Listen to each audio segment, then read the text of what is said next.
这难道就是传说的魔魂大白鲨吗？全身都有金色的鳞甲包围，更神奇的是，放入水中还能吐出龙珠，只要凑齐7颗，就能召唤神龙，实现你的一个愿望。赶紧对着它许愿吧！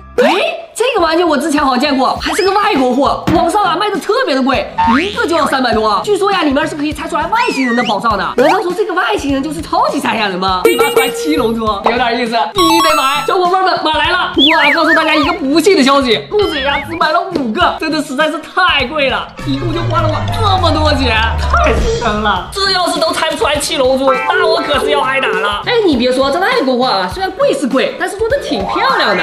你们说像不像《斗罗大陆》里面的魔魂大白鲨呢？把我的魂环拿出来。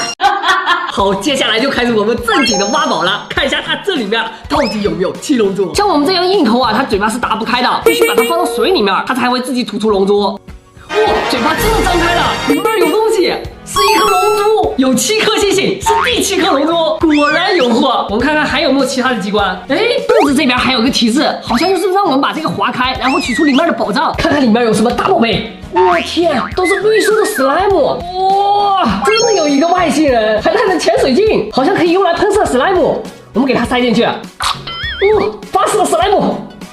嘿嘿，这2个大鲨鱼的品种啊，和旁边的完全不一样，会不会里面拆出来的东西也不一样呢？赶紧试试。这个嘴巴也张开了，看一下是哪颗龙珠。这个有4颗星，还不错，看来每一个里面都有龙珠。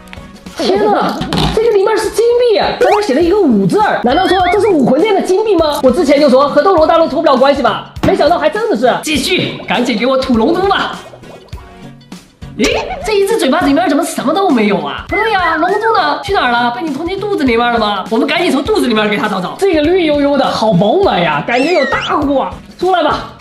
又是一个丑丑的外星人啊！看你这样，应该就是一个小海马吧？胃口还挺大的，要是能给我吐出个金条就好了。可惜没有，这一只一看就是10万年的，眼睛都发红了。只有3颗星，照这个计划的话，我们根本凑不齐7龙珠啊！现在才只有3颗，很明显是我们这次买少了。谁让你太贵呢？怎么还有2只尖尖的爪子？不要吓我啊！原来就是一个螃蟹呀！吓我一大跳！你们钳子去哪儿了？是可以拼装的呀！现在这就对了嘛，这大钳子有点帅呀！不过我们这里面的外星人去哪儿了呀？很奇怪，我好想要外星人的宝藏啊，怎么也不给我来点？没了，最后一个。只有1颗星，来吧！只有1块币啊，还是铁币？不，这里还有一个，总共只有3个，开出这3个都不如我们1个。果然以后还得买黄金大白鲨，这个一看就没货，BBQ 了又。